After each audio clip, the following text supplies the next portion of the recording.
அட்டமி நவமி என்று 2 திதிகள் இருக்கிறது. இப்போ நீங்கள் என்ன கேட்குறீங்களா, நல்ல காரியம் ஏன் ஐயா அட்டமி நவமி என்றால் எல்லாரும் பயப்படுகினம். அட்டமி நவமியில் கல்யாணம் செய்கிறதில்லை, அட்டமி நவமியில் வீடு குடிபூரல் செய்கிறதில்லை, அட்டமி நவமியில் பொண்ணு பார்க்க போகிறதில்லை, அட்டமி நவமியில் நல்ல விஷயங்கள் எதையும் செய்கிறதில்லை.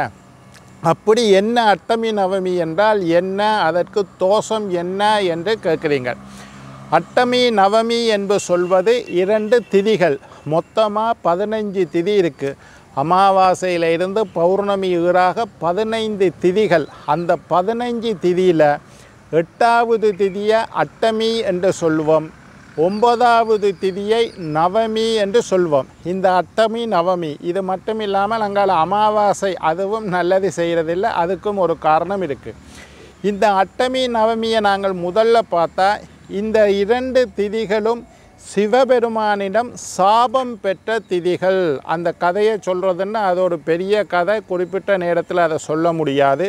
சிவபெருமான் இந்த 15 திதிகளையும் கூப்பிட்டு சில விளக்கங்களை சொல்லக்குள்ள இந்த அட்டமி நவமி என்று சொல்லக்கூடிய 2 திதிகளும் அவர் சொல்கிறத கேட்காமல் அசட்டையீனமாக அதை கணக்கெடுக்காமல் இருந்திருக்கணும். சிவபெருமானுக்கு கோபம் வந்துட்டு உடனே சிவபெருமான் சாபம் போடுறார், நான் சொல்கிறத நீங்கள் எப்படி அசட்டையீனமாக இருந்தீர்களோ உங்களுடைய திதி வரக்கூடிய 2 நாளும் மக்கள் உங்களை புறக்கணிப்பார்கள், உங்களுடைய திதியை அவர்கள் கண்டுகொள்ள மாட்டார்கள், உங்களுடைய திதியிலே அவர்கள் எதையும் செய்ய மாட்டார்கள் என்று சிவனிட்ட ஒரு சாபத்தை வாங்கிக்கணும் இந்த அட்டமி நவமி. இது புராண கதை. அதுக்கு பிறகு இவியல் 2 பேரும் மகாவிஷ்ணுகிட்ட ஓடி போய் கேட்கணும், இப்படி சிவபெருமான் எனக்கு சாபம் தந்துட்டுனமே, நாங்கள் என்ன செய்கிறது, எங்களுடைய திதியை மக்கள் எல்லாரும் புறக்கணிக்க போகிறாங்களேன்னு கேட்க மகாவிஷ்ணு சொல்கிறார், சரி உங்களுக்கு ஒரு விமோசனம் தாரன். அட்டமி திதியில் நான் கிருஷ்ணனாகவும் நவமி திதியில் நான் ராமனாகவும் இந்த பூமியில் பிறக்கின்றேன். அப்போ கிருஷ்ணர் பிறந்த அட்டமியையும் ராமர் பிறந்த நவமியையும் மக்கள் கொண்டாடுவார்கள். ஆனாலும் உங்களோட சாபம் இருக்குது, அட்டமி நவமியில் ஒன்றும் நல்லதை செய்ய மாட்டினோம். இது புராண ரீதியான விளக்கம். விஞ்ஞான ரீதியாக பார்த்தீங்களா இருந்தால், ஜோதிட ரீதியாக பார்த்தீங்கன்னா அட்டமி ஒரு திதி 8வது திதி அட்டமி. 8ஆம் நம்பர் சனீஸ்வரனுக்கு உண்டான நம்பர். அட்டமி என்பது 8வது திதி. 8வது நம்பர் சனீஸ்வரனுக்கு உண்டான நம்பர், சனீஸ்வரன். அப்போ அட்டமி சனீஸ்வரனின் ஆதிக்கம் பெற்றது. நவமி என்பது 9வது திதியைத்தான் நவமி என்று சொல்கிறோம்.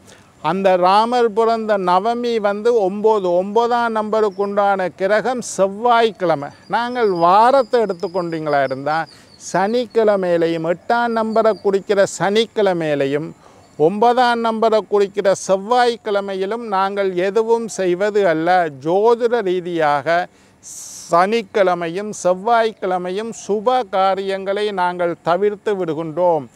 அப்போ சனீஸ்வரனுடைய நம்பர் 8ஆம் நம்பர் கொண்ட அட்டமி திதியையும் செவ்வாயினுடைய ஆதிக்கம் கொண்ட நவமி திதியையும் ஜோதிட ரீதியாக எப்படி நாங்கள் செவ்வாயும் சனியும் கூடாதுன்ற செவ்வாய்க்கிழமையில் கல்யாணம் வைக்க மாட்டினோம், செவ்வாய்க்கிழமையில் பொண்ணு பார்க்க போக மாட்டினோம், செவ்வாய்க்கிழமையில் விருந்து சாப்பிட போகிறதில்லை. இதெல்லாம் செவ்வாய்க்கிழமையே வீடு குடிபூரல் செய்கிறதில்லை. அதே மாதிரி நவமி அட்டமி என்பது ஒதுக்கப்பட்டது. பூமி தன்னைத்தானே சுற்றி கொண்டு இருக்குது, சந்திரன் தன்னைத்தானே சுற்றி கொண்டு பூமியை சுற்றுது, பூமி சூரியனை சுற்றுது. இந்த அசைவுகளினால் இந்த அட்டமி நவமி என்று சொல்லக்கூடிய 2 திதிகளிலும் புவியீர்ப்பு சக்தி அதிகமாக, அதாவது சந்திரனுக்கும் சூரியனுக்கும் இடையிலே பூமி இருக்கக்கூடிய காலமாக இந்த அட்டமி நவமி திதிகள் விஞ்ஞான ரீதியாக கருதப்படுகின்றது. அதனால் புவியீர்ப்பு சக்தி அன்றைய தினம் அதிகமாக இருக்கும். புவியீர்ப்பு சக்தி அதிகமாக இருக்கக்கூடிய மனிதனுடைய மனநிலை பாதிக்கப்படும்.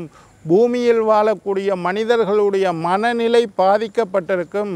அதனால் அட்டமி நவமி திதியில் நல்ல காரியங்களை செய்யக்கூடாது, மனிதனுடைய மனம் ஒரு நிலையாக இருக்காது, அதனால் நல்ல காரியங்கள் செய்யக்கூடாது என்று விஞ்ஞான ரீதியாகவும் இதற்கு விளக்கம் உண்டு என்பதனால்தான் அந்த காலத்தில் மூதாதையர்கள் அட்டமி நவமியில் நல்ல காரியங்களை செய்யக்கூடாது என்று தவிர்த்துள்ளார்கள்.